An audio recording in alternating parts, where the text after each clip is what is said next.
me dire, waouh, on peut vraiment accéder à un autre niveau de potentiel. Donc c'est là où j'ai commencé à développer de bonnes habitudes, une bonne discipline de travail. Et je pense aussi c'est l'envie de dominer son environnement. Gagner à l'euro million va pas te rendre heureux. Moi, c'est la dernière chose que je me souhaite. Ouais, Pour améliorer, quoi. il y a cette théorie aussi de tu es la moyenne des 5 personnes que tu côtoies le plus, donc à toi de choisir ces 5 personnes. Et il y a une autre théorie qui dit quand tu es le plus stupide de la pièce, c'est que tu es au bon endroit. Ouais. Tu as ce niveau compétitif qu'il n'y a pas forcément en Belgique. Bienvenue dans ce nouveau podcast avec Ernest et HR, donc c'est notre deuxième podcast. Yes, incroyable. On va discuter de différents sujets aujourd'hui. Peut-être faire un petit point sur l'avancement du projet e-com. Donc il y a certaines choses qui restent secrètes à l'heure actuelle, Il faut. mais il y a d'autres choses qu'on peut déjà donner comme info. Nos recherches produits. Donc on est parti avec une idée assez vaste dans la tête. On n'avait pas vraiment d'idée claire. Et puis la copine de Gauthier a aidé aussi également à la recherche produit. Et donc on a trouvé un produit qu'on va devoir maintenant marketer. On est en train de créer le site tout autour. Et c'est à peu près tout. Pour l'instant on est vraiment axé sur la création de site web. Ouais, c'est ça. Peut-être pour revenir un cran avant sur la recherche produit. Ce qu'il y a d'intéressant aussi, c'est qu'au-delà du produit, on a surtout trouvé un public cible. Ouais. Et en fait, on a déjà un listing de différents produits qu'on souhaiterait proposer à cette niche-là. Mais on a d'abord un produit d'appel qu'on souhaiterait confronter au marché. Et c'est sur ce produit-là qu'on va se concentrer maintenant. Si on sent qu'il y a de l'engagement, alors on met un cran au-dessus. On préfère accentuer ce qui fonctionne plutôt que donner de l'énergie à essayer de convaincre absolument un marché qui n'est pas lui-même convaincu. Exactement. Et donc là, comme tu l'as dit, on se lance sur un monoproduit. Pour tester l'offre sur le marché, je pense qu'on a une offre assez solide comparée à la concurrence. Alors on a fait une analyse concurrentielle qui s'est avérée être faible, en tout cas dans cette niche-là. Et donc derrière, si l'offre est confrontée au marché et qu'elle fonctionne, il ne faut pas une grosse audience, il faut surtout une audience de qualité. Ouais. Et donc derrière ça, potentiellement développer une marque blanche ou une marque OEM. Je sais même pas ce que ça veut dire. Mais si, mais tu sais pas? Non. En gros, une marque blanche, c'est tu poses ton brand dessus. Ouais. Ok. Donc tu as potentiellement aussi du stock. Et une marque OEM, ça, je sais pas les acronymes, c'est comme ça qu'on dit acronyme. Ouais. C'est vraiment où tu vas vraiment avoir un produit totalement différent des autres. Donc tu vas soit le modifier, soit vraiment le changer, par exemple l'intérieur, l'extérieur, afin d'avoir vraiment un produit rien qu'à toi, ton stock, ta marque, et tout simplement le commercialiser, quoi. Par exemple, si on prend la marque Blendjet, je sais pas si tu vois, c'était une marque à la base dropshipping, qui est devenue une marque maintenant connue comme iSmile aussi.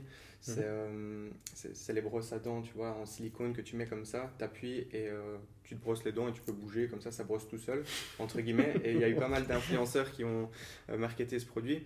Donc en fait, c'est tout simplement, ils ont posé leur brand. Mais en fait, derrière ça, tu peux prendre un produit existant. Par exemple, je prends ce micro et je lui change la face et je le change peut-être le pied, des choses comme ça. Et donc, ça devient ta marque à toi, tu vois. Ça devient ton produit à toi, mais tu peux partir d'une base existante. Ok. Tu vois. Ok, ça roule. En tout cas, ce qu'il est intéressant de retenir, c'est que nous, notre approche, elle n'est pas, en tout cas dans un premier temps, d'aller concevoir un produit sur mesure. Non. Ce qu'on recherche, nous, c'est d'aller chercher un produit qui est existant, qui a un fort potentiel, mais dont la stratégie actuelle ne permet pas de mettre plus en avant ce produit, donc que les arguments ne sont pas assez mis en valeur, que l'image de marque n'est pas à la hauteur du produit. Et donc, essayer de comprendre vraiment sur le marché quel produit répond vraiment à une douleur et comment nous, on peut lui apporter une plus-value avec nos compétences pour essayer d'apporter ce produit à la bonne cible. Je pense clairement qu'on répond à un problème existant avec ce produit. Tu sais vérifier que je suis bien en focus. Ça va falloir me refocus là. Ouais, t'es focus, c'est bon. Ouais. On a un produit donc, qui est déjà commercialisé, mais je pense qu'on a déjà fait plus que 80% des e-commerçants par rapport à l'image de notre site web Mhm. et on a vraiment l'impression que c'est une réelle marque au final. Je sais pas si tu as ce même ressenti, mais quand tu vas voir les sites un peu plus basiques, ça n'a rien à voir, mais qui chiffrent quand même au final. Donc je pense qu'on Ouais, est bien et parti. c'est là que je préfère avoir une réserve quand même. C'est pas parce qu'on a fait ce travail-là qu'on va forcément vendre. Bien évidemment, ouais. Les personnes qui ont un site qui est éclaté mais qui vendent ont tout à nous apprendre parce que C'est sûr. c'est qu'on n'a pas compris un truc, Non, tu vois. c'est sûr, ouais, ouais. Et là est aussi la cruauté du business, c'est que vous avez beau passer des heures à travailler. Votre voisin d'à côté, il peut travailler 1 heure par jour, il fera peut-être plus que vous. Et c'est ça qui est super difficile. Il n'y a pas de loi. Ouais, c'est vrai. Il n'y a pas de loi. Il y a- Il n'y a pas de loi. On tout verra bien la simplement. nôtre. Ouais, il n'y a vraiment pas de loi. On verra bien la nôtre. Ouais. Mais en tout cas, on est obligé de passer par certaines étapes. C'est sur ces étapes qu'on a priorisé notre travail. Sans développer un Shopify, on n'arrivera jamais à vendre. On a développé un petit branding en quelques minutes parce que c'est pas sur ça qu'on va se concentrer aujourd'hui. On a déjà choisi notre produit, c'est inévitable. On a reçu ce produit.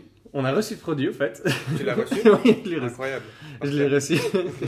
Parce Ça que- peut aider aussi. Non, c'est sûr, même au niveau des créatives, tu vois. Ouais. Là aussi, on se démarre complètement. Là où la plupart reprennent des vieilles vidéos pixelisées, nous, on va faire vraiment de réels créatifs derrière ça. Ouais. Bien pensé, bien réfléchi, afin de vraiment captiver l'attention du spectateur Exact. et lui vendre.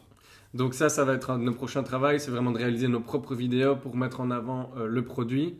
Donc ça, on va devoir se faire aider par des connaissances, mais on vous en dit pas plus pour le moment. Et une fois qu'on aura créé notre propre matière commerciale, là, on va pouvoir attaquer le marché. Donc on va probablement s'axer sur TikTok, à voir si jamais on passe sur un autre réseau, genre Facebook, Insta. Je sais pas, toi, quel est ton avis par rapport à ça? Pour moi, il faudrait déjà tester le TikTok organique, Ouais. sans forcément dépenser au niveau publicité. Et ensuite, se diriger vers de l'ADS à 100%, surtout avec Facebook, vu que l'algorithme est vraiment bien travaillé.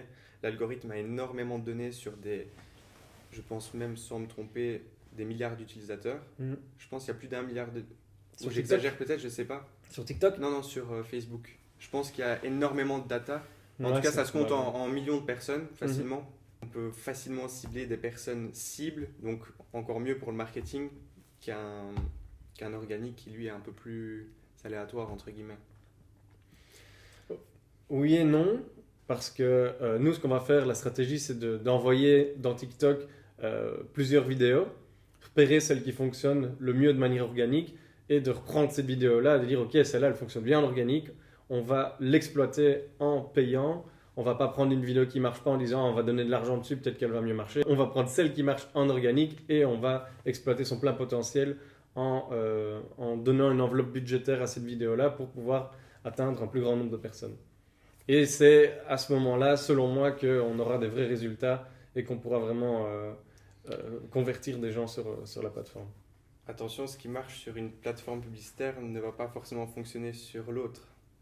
Donc, le public TikTok est quand même relativement jeune. Ouais, Il est quand même c'est vrai. relativement... leur cerveau est axé sur du court terme, mais leur cerveau est surtout axé sur les tendances, donc plus sur des choses gadgets que des choses un peu plus sérieuses comparé à un Ouais, c'est Facebook vrai qui, que le lui, produit a un qu'on a, public cible beaucoup plus vieux, ouais. entre guillemets. Je prends entre Non, ouais, 25 carrément. à 40-50 ans facilement. Et donc tout simplement tout un autre type de public qui est beaucoup plus calme, qui recherche peut-être des produits vraiment utiles, et non pas seulement gadgets, comme on pourrait voir sur TikTok. Enfin, moi j'ai pas vraiment TikTok, mais je vois ceux qui ont TikTok, la plupart des choses qui sortent c'est Ouais, c'est vrai. gadgets et c'est pas forcément une plus-value quoi. C'est vrai que notre niche, elle se trouve pas forcément sur TikTok. Et j'ai l'impression que les comportements d'achat sur Facebook et sur TikTok, en effet, comme tu le dis, sont totalement différents. 100% sur chaque plateforme publicitaire, que ce soit Snapchat, que ce soit TikTok, que ce soit Facebook, c'est à chaque fois différent et donc il faut vraiment concentrer le marketing et les créatives surtout parce que maintenant je pense que le plus important c'est les créatives, c'est même plus le public cible parce qu'une bonne créative qui attire l'attention va être partagée par les personnes à qui ça pourrait intéresser, donc tout simplement toucher les bonnes personnes et leur vendre quoi. Ouais, à fond. Ouais. Ouais, c'est vrai qu'en fait, c'est la formation qui était basée sur TikTok, mais c'est vrai que depuis qu'on a choisi le produit, c'est en effet plus pertinent de se reconcentrer sur Facebook. Après, on a vu également des concurrents qui ont fait sur TikTok en organique et je pense que les vidéos fonctionnaient pas mal. J'ai regardé les commentaires, beaucoup demandaient où est-ce qu'on l'achète, donc il y a quand même une demande, il me semble, derrière ce produit.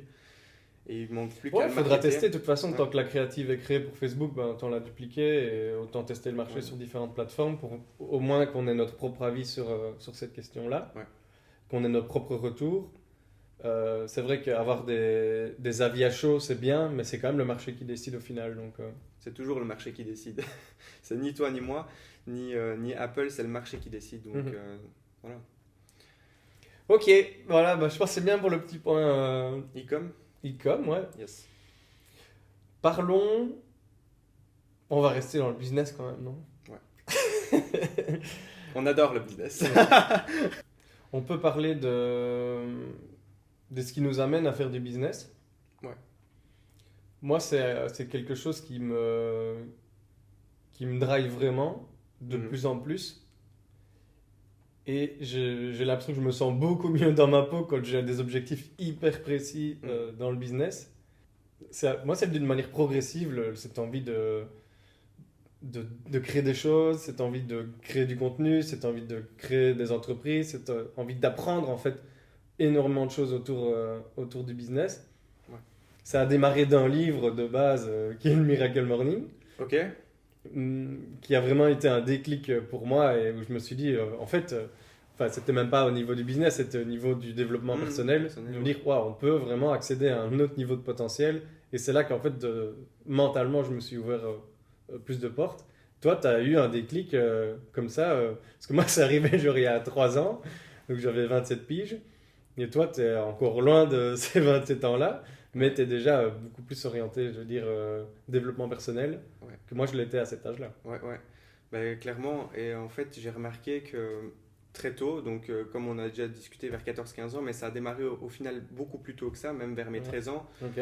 où j'ai parlé dans une vidéo que je commençais déjà à m'intéresser aux crypto-monnaies, où j'avais mis quelques centaines d'euros, on avait un peu discuté. Et en fait, bah, comme tout jeune, bah, à ce moment-là, tu te cherches un petit peu, tu essayes des choses, et moi je vais dire que boire, faire la fête et m'amuser n'était pas forcément mon intérêt. Parce que j'ai très rapidement compris que quand je me réveille le lendemain, que ce n'était même plus moi. Et donc je pars du principe que si ce n'est pas moi, donc c'est pas pour moi. Donc je pense réellement que je voulais vraiment maximiser mon plein potentiel, pardon. Et donc tout simplement m'axer sur le développement personnel dans un premier temps. Et donc c'est là où j'ai commencé à développer de bonnes habitudes, une bonne discipline de travail. Et je pense aussi c'est l'envie de dominer son environnement. Très clairement, quand tu fais du business, c'est que tu as cette compétitivité en toi, c'est que cette compétition, tu as envie d'être entre guillemets le meilleur. Moi, quand je fais quelque chose, je pars du principe où je suis le meilleur. Je sais que je ne suis pas le meilleur, je suis conscient de ça, il y aura toujours meilleur que toi, que moi. Mais je pense qu'il faut avoir ce mindset pour avancer. Je pense qu'il vaut mieux avoir une surconfiance en soi plutôt qu'une baisse de confiance en soi. Sûr. Et cette surconfiance, vraiment cette hausse va te permettre d'aller beaucoup plus loin que quelqu'un qui n'a pas confiance en lui. Bien sûr. Je pars de ce principe-là. Et il n'est pas question de forcément écraser les autres. En fait, c'est un combat avec toi-même. Ouais, clairement, ouais. C'est toi contre toi. Et je pense C'est que toujours chaque facile. personne doit se rendre compte que c'est vous contre vous. Donc, c'est pas moi je suis contre toi, non, pas du tout. C'est toi contre toi, c'est toi qui te lèves le matin, c'est toi qui décides de faire tes actions, et c'est ces petites actions qui vont te mener à un résultat. Donc, chacun fait ses choix maintenant. Ouais, exact.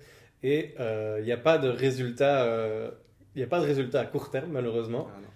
Donc ça, c'est, comme tu parlais de discipline, ça c'est inévitable.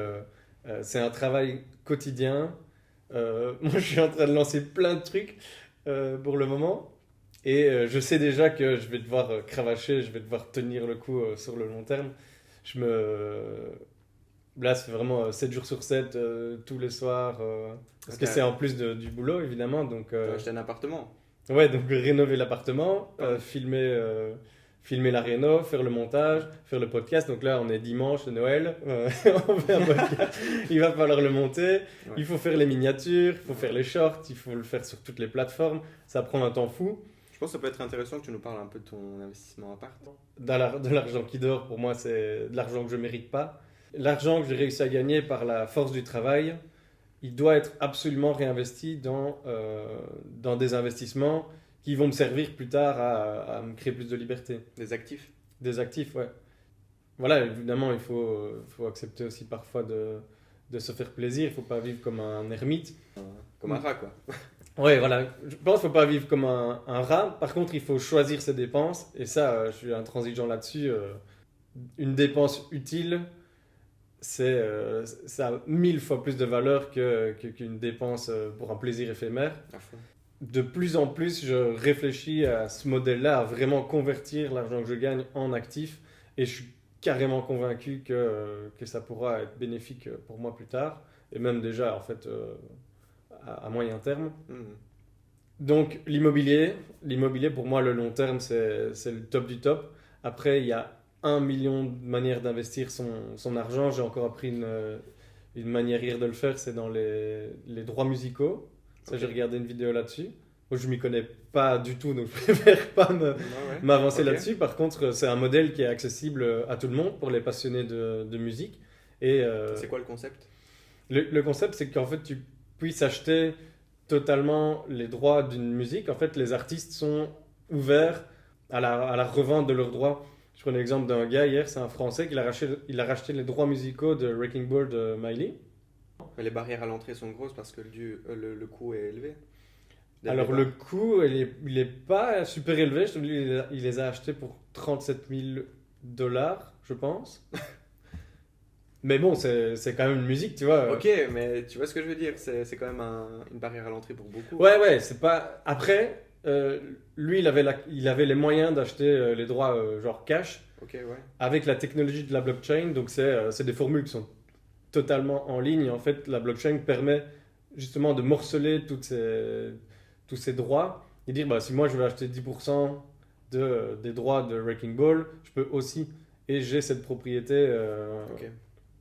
Bon, je ne suis pas hyper calé en blockchain, mais ouais, je vois le concept. Je peux garantir cette propriété, même si la plateforme se plante.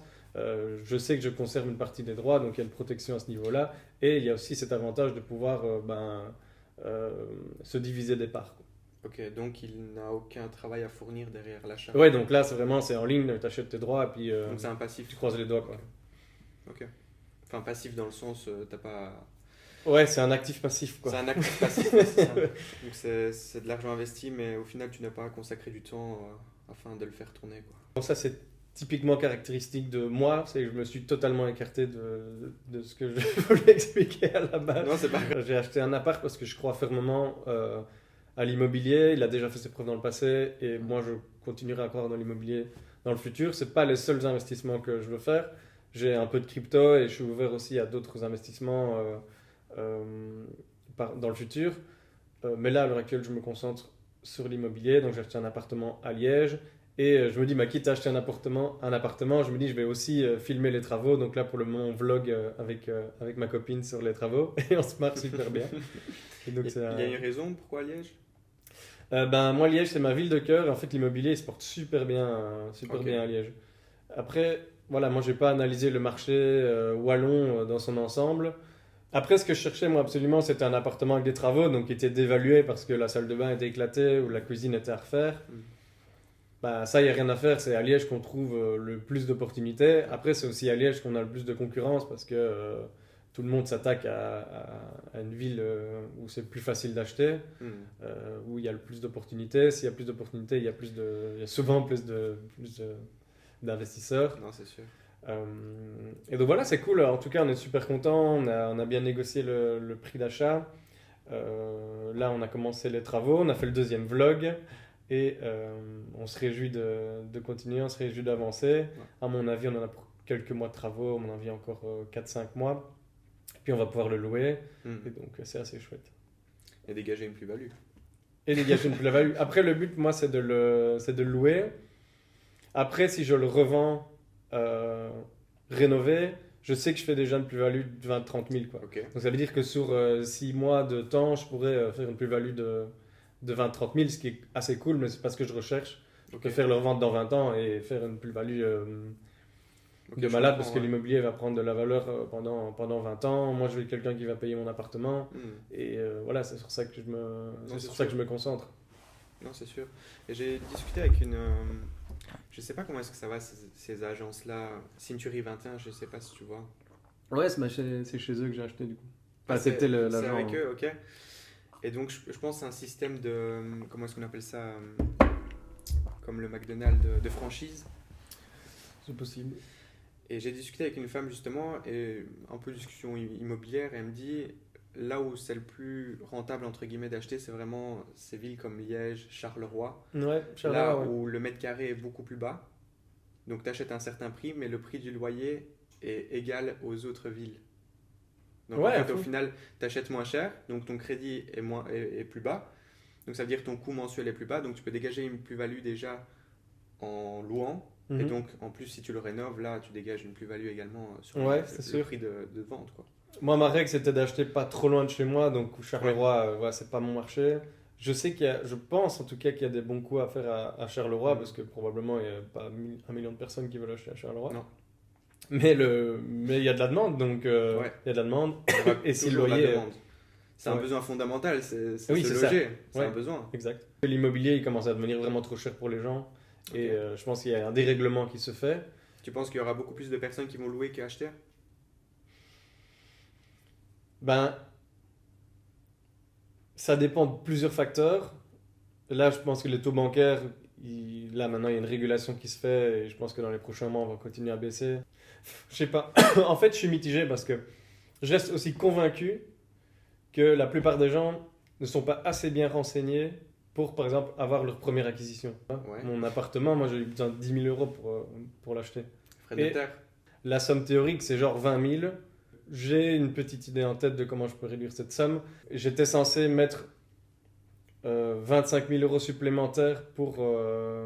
comme c'est pas mon premier bien immobilier, je devais apporter 20% de la somme. Ouais. Mais ça, donc du coup, j'ai une stratégie. J'ai fait expertiser avec la banque... Pardon. J'ai fait expertiser avec la banque le prix projeté après travaux. La banque a financé 80% de 170 000 euros, qui est la valeur expertisée après travaux. Okay. Et donc, en fait, j'ai noyé mon apport dans les 80% de la banque après expertise. Oh, donc stratégie. Ça, c'est super intéressant. Okay. Et donc, toi, ta stratégie, c'est prendre un crédit sur le plus longtemps possible? Ouais, j'ai pris 25 ans. Ouais. Ok, ouais, c'est ça. Pour vraiment faire un coût mensuel le plus bas possible. Ma stratégie, c'est de prendre un prêt sur 25 ans pour diminuer vraiment le coût mensuel. Le coût mensuel, donc la somme que je rembourse à la banque, parce que je suis convaincu de deux choses. Je suis convaincu que les taux vont descendre. Donc moi, j'ai eu un taux, c'est pas super intéressant à ce moment-là, ils étaient au-dessus de 3. Et donc je pense que je vais pouvoir le racheter, à mon avis, d'ici, pas dans 5 ou 10 ans, je pense que ça va être bien avant ça. Ok.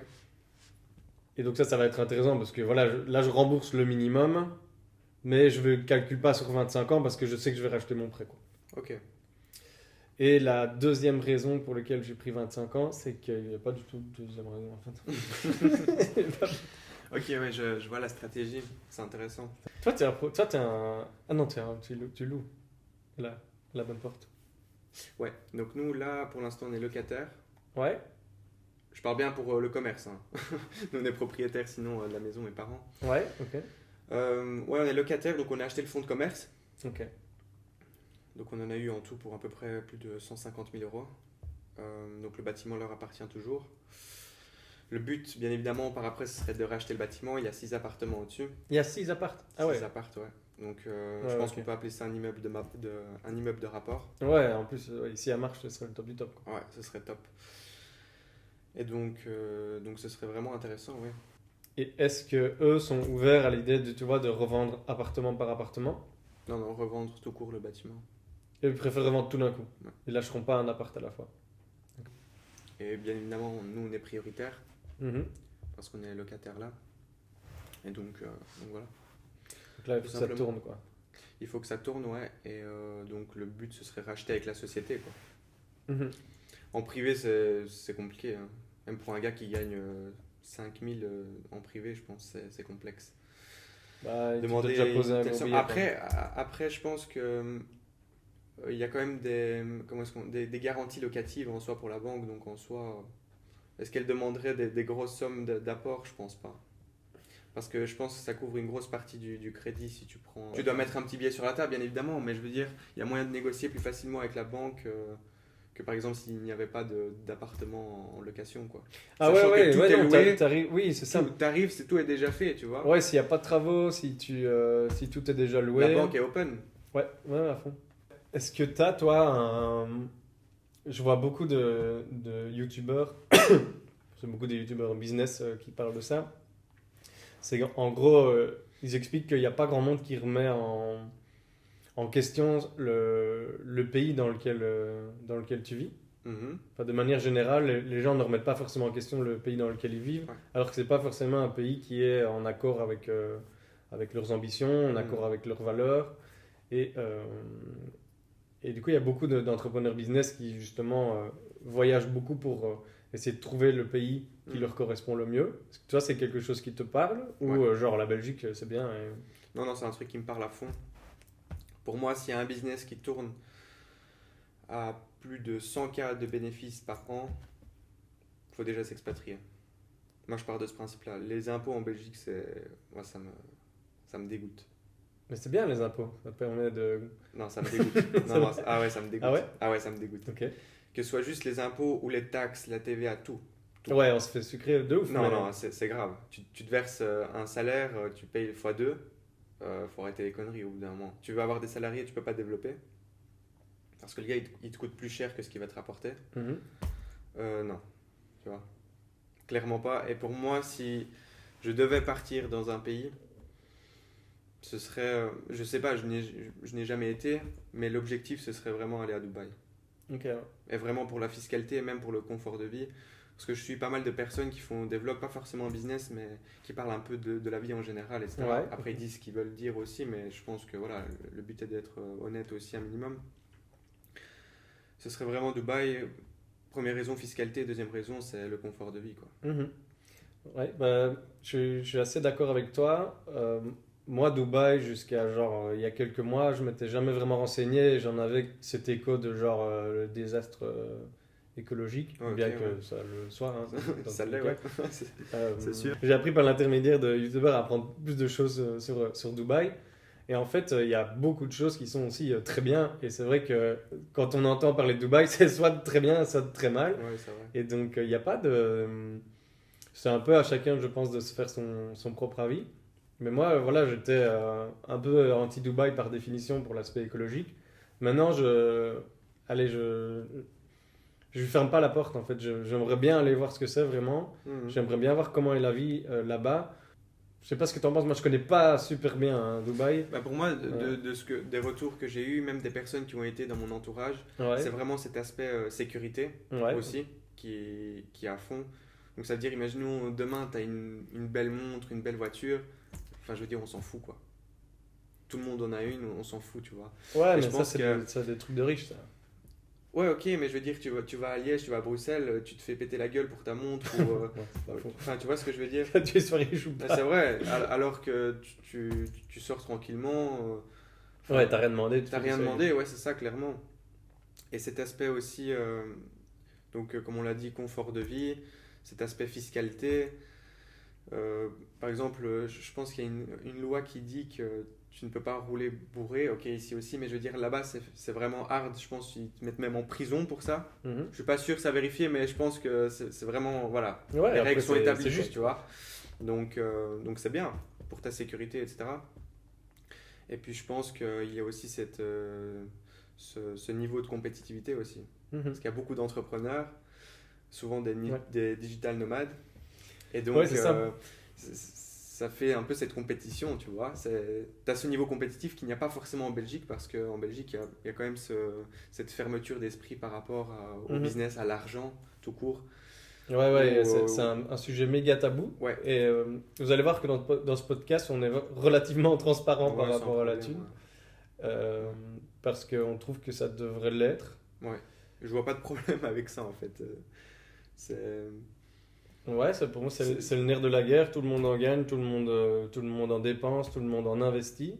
Et tu travailles toute ta vie pour ça, donc je vois pas pourquoi ne pas en parler. Je trouve ça même hypocrite de ne pas en parler. Tu travailles pour ça toute ta vie, alors ne travaille pas, vis dans une jungle et c'est ok. Bah, je pense qu'aussi une des meilleures manières d'apprendre à en gagner plus pour améliorer son confort de vie, c'est aussi discuter de ça avec des connaissances, avec des gens qui en ont déjà gagné plus. Maintenant, c'est pas parler forcément d'argent, c'est juste que l'argent est l'outil principal. C'est le moyen d'échange. C'est le moyen d'échange, et donc... Et moi, ça me fait rire quand on parle en mal du capitalisme, sachant qu'il a amélioré la vie de tout le monde. Enfin, je veux dire, c'est pas un gars qui s'est réveillé et qui s'est dit « Ah oui, je vais faire une voiture pour le bien du peuple ». Non, il voulait faire de l'argent à la base. Et donc, avec cette envie d'argent, il a réussi à créer un outil qui a aidé grandement à l'évolution humaine, quoi. Enfin, je parle de voiture ou autre chose, l'ordinateur, le téléphone, tout. Donc, je pense que c'est un sujet quand même important et qu'il ne faut pas être hypocrite autour de ça. Je pense. C'est mon avis personnel. Je sais pas ce que tu en penses toi, mais... J'essaye de parler d'argent avec mes connaissances, mais c'est pas facile, quoi. C'est compliqué. Ils sont dans le salariat. T'as l'impression de jouer au méchant, ouais, souvent. T'as l'impression de jouer au méchant, et donc tu te dis, bon, c'est quand même important d'en parler. Ils ne veulent pas changer leurs habitudes, les gens sont pas prêts à prendre les sacrifices que toi tu prends, et donc du coup, la discussion, elle n'est pas facile, quoi. Je pense que c'est vraiment... Les gens ont peur de sortir de leur zone de confort, en fait. Ils sont bien dans leur confort, ils perçoivent leur salaire, ils payent ce qu'ils ont à payer, ils sont tranquilles au niveau de leur esprit. Si ça leur convient, ok, mais qu'ils ne se plaignent pas derrière, alors. Parce que à ce moment-là, ils sont spectateurs de leur vie. Et je pense que si tu veux avancer, il va falloir au bout d'un moment passer dans le côté acteur, carrément. Et commencer à mettre des actions en place sérieusement pour atteindre ce que tu veux. C'est quoi leur objectif ? Après, il y a des gens qui sont aussi totalement à l'aise avec le fait de ne pas parler d'argent et le fait que l'argent ne soit pas un élément qui définit le bonheur, et c'est totalement ok, tu vois. Ok, ouais, ok. Mais bon, je pense que le bonheur, au bout d'un moment... Si c'est pour pleurer à chaque mois quand tu as des factures, c'est pas non plus le top. Et au bout d'un moment, le bonheur, c'est pas ce qui remplit ton assiette non plus. Donc, ouais. Mais après, ce que je veux dire par là, c'est que c'est pas parce que c'est aussi une. On parle d'hypocrisie, tu vois, les gens qui veulent pas parler d'argent rêvent d'en gagner aussi, de manière générale. Enfin, les gens sont convaincus que l'argent va les rendre heureux, alors que c'est un outil. Comme c'est une monnaie d'échange, c'est aussi un outil pour te permettre d'accéder à plus de liberté. Gagner à l'euro million ne va pas te rendre heureux. Moi, c'est la dernière chose que je me souhaite, c'est qu'on me donne 3 millions. Tiens, moi aussi. Je pense pas que je serais content avec ça. Ce qui me rend heureux, c'est de pouvoir être convaincu que je peux me construire moi-même, que je peux générer mon propre argent, que je peux apprendre, parce que gagner à l'euro million, tu n'as généré aucun apprentissage. Donc si jamais tu fais de la merde, déjà je trouvais que je ne l'ai pas mérité. Et en plus de ça, si jamais il t'arrive quelque chose de mal, tu n'auras jamais appris à développer les compétences qui vont te permettre de gagner de l'argent. Donc en fait, c'est juste un one-shot, et pour moi, ça n'a aucune valeur. Ouais. Bah, ton intelligence financière, en fait, elle est à 0. Alors que si ton compte en banque est à 3 millions. Ou je ne sais pas combien. Donc ça veut dire, ton intelligence financière est à 0, ton compte en banque est ici, au bout d'un moment, il y a un problème, quoi. Donc c'est pour ça que 80% des millionnaires, je pense qu'il y a une stat, il faut vérifier, qui dit qu'ils perdent tout au bout de 1 an et demi, 2 ans. Ouais, c'est ça. C'est grave. Et c'est là que tu comprends. Mais c'est dramatique même. Mais c'est super grave. Ouais. C'est là que tu comprends en fait que pour ceux qui sont, oui, il faut partager les richesses, non, ça sert à rien. Au bout d'un moment, ce seront les mêmes personnes qui vont réussir à capter la valeur des autres personnes, parce que les autres personnes sont juste consommatrices et pas productrices. Ouais, je reviens par rapport à ce que tu dis, partager les richesses. Ouais, à fond, carrément. Aller donner de l'argent à quelqu'un qui ne sait pas le gérer, ça sert à rien. Moi, c'est pas du tout. Il va quand même le consommer. Quand tu regardes la plupart des ouvriers, quand ils reçoivent leur prime de fin d'année, ils vont ni l'investir, soit il est sur leur compte en banque, donc ça dort comme tu l'as dit, soit ils vont aller le dépenser dans quelque chose qu'ils n'ont pas su acheter avant cette somme-là. Ouais, c'est ça, parce qu'il y a une différente. Enfin, pour moi, des richesses, que tu gagnes 2000 euros ou que tu gagnes 5000 euros, t'es pas plus riche si tu gagnes 5000 euros. Non. Si jamais tu es incapable de gérer ton argent. Ouais. Par contre, tu peux très bien être hyper organisé et hyper raisonné dans tes choix financiers avec 2000 euros et très bien t'en sortir.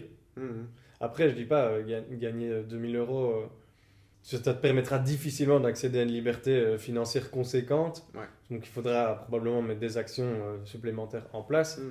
Je veux pas faire miroiter que si tu mets 25 € de côté pendant, Ouais, non. pendant 50 ans, tu Ouais. seras Sur des multimilliardaire. intérêts composés. Donc voilà, malheureusement, enfin, si jamais tu es dans le salariat et que tu veux augmenter ta liberté financière, il va falloir mettre des actions en place qui sont autres. Déjà, augmentation de ton salaire, travailler le soir, travailler le week-end, développer autre chose, ou changer de boulot, te lancer en tant qu'indépendant. Voilà. Tout ça, c'est sortir de sa zone de confort. On revient encore sur le même sujet. Là où la plupart ne sont pas prêts. Mhm. Mais c'est ces mêmes personnes qui se plaignent d'aucun changement. Au bout d'un Le meilleur moment, c'est maintenant, ouais, que tout de suite. tu sois jeune, moins jeune ou, ou plus âgé. Tu auras toujours des freins. Ouais. Si tu es jeune, tu te lances pas parce que tu n'as pas d'expérience. Quand tu arrives à la trentaine, tu as acquis de l'expérience, mais en fait, on te fait miroiter des choses dans le salariat. Donc, du coup, tu as peur de te lancer ou tu as peur de perdre ton salaire parce que tu dis, je vais me retrouver sans rien. Donc, tu n'as pas développé une confiance en toi qui te permet de dire, en fait, je suis capable de générer moi-même mon propre argent en faisant de la consultance pour le même travail ou en développant un autre projet. Ouais. Et quand tu es trop vieux, c'est trop tard dans tous les cas. Quand je dis t'es trop vieux, il n'y a pas de... Il n'y a pas de limite, c'est pas ça que je veux dire. Non, mais bien sûr. en tout cas, prenez des décisions maintenant pour éviter d'avoir des regrets plus tard parce que... Ouais. Moi, à 30 ans, je me vois pas ici, par exemple, tu vois. En Belgique, tu veux Ouais. dire ou dans mon bureau. Non, en Belgique. En Belgique, par exemple. Donc, ouais. Je pense qu'il faut avoir des objectifs, se donner les moyens pour les atteindre. Le diplôme, ok, mais je pense que c'est aussi une belle arnaque. Tu vas passer 5 ans pour ton master, mais c'est 5 ans où tu aurais pu acquérir des expériences. Mhm. Là où quelqu'un qui sort d'HEC va à peine rentrer sur le terrain après 5 ans. Donc au final, il aura appris une théorie. Enfin, faut arrêter quoi. C'est Mais comme après, apprendre prends le l'exemple théorique de la d'HEC, voiture. mais je trouve que HEC, ils ont des études très portées mindset aussi, tu vois. Donc, Oui, bien évidemment, mais je veux dire, c'est comme apprendre à conduire une voiture en lisant un livre quoi. Au bout d'un moment, tant que tu testes pas l'embrayage, tu sais pas. Ouais, c'est vrai. Donc, et c'est aussi une question d'entourage. Entourez-vous bien, très important. Je sais pas ce que tu en penses, mais Ouais, Pour améliorer, quoi. il y a cette théorie aussi de tu es la moyenne des 5 personnes que tu côtoies le plus, donc à toi de choisir ces 5 personnes. Et il y a une autre théorie qui dit quand tu es le plus stupide de la pièce, c'est que tu es au bon endroit. Ouais. Ça veut dire qu'en gros, c'est évident. Mhm. Ça veut dire que si jamais tu t'entoures de personnes qui ont déjà accompli plus de choses Ouais. ou qui ont plus de compétences, c'est que tu es là où tu dois être, c'est que tu ne peux aller que vers le haut, quoi. Non, c'est sûr. Et, moi, je l'ai remarqué, enfin, je veux dire, les personnes qui ont fait moins que toi vont te critiquer Ouais. parce que jalousie, parce que, enfin, il y a beaucoup de facteurs. Et les personnes qui sont justement au-dessus de toi ne te critiqueront, mais jamais. Mhm. Ils vont au contraire soit t'aider ou soit Sinon, ne même pas te regarder. Donc, ce qui est normal. Au bout d'un moment, la valeur de l'échange n'est pas la même. Tu vas échanger avec un gars qui a plus que toi, il va t'apprendre des choses, tu vas peut-être lui apprendre des choses aussi, ok. Mais avec un gars qui n'a jamais rien fait, tu veux échanger quoi? C'est ton téléphone. Et ouais, t'as dit ok pour ça. Et ça, je l'ai découvert en allant à la salle. J'avais un peu Ok. la phobie de la salle, je vais pas aller à la salle, les gens vont trop me regarder, ils vont trop se foutre de ma gueule. Ok. En fait, personne n'en a rien à branler. Non, non, chacun est dans son- Chacun est dans concentré son truc. sur un même objectif qui est le développement de soi-même. Mhm. Et en fait, c'est super agréable de savoir que tout le monde est dans le même mindset, en train de Ouais, c'est de vrai. tabasser pour améliorer sa résilience. Ouais, ouais. Et donc, c'est super cool en fait. Allez à la salle. Ouais, Ou faites autre chose parce que vous n'êtes pas obligé d'aller à la salle. Mais faites du sport, c'est il cool. y a plein de choses qui peuvent te faire sortir de ta zone de confort, Ouais, de carrément. vraiment voilà, faire ce step supérieur au niveau du mindset, avoir vraiment... voilà, t'as la flemme, je pense parfois tu peux avoir la flemme d'aller à la salle et te dire non, j'y vais, tu vois. Ah ouais. Battre cette petite voix dans ta tête et te dire ok, j'y vais maintenant. Tu Le vois. plus important, c'est d'y aller quand t'as pas envie.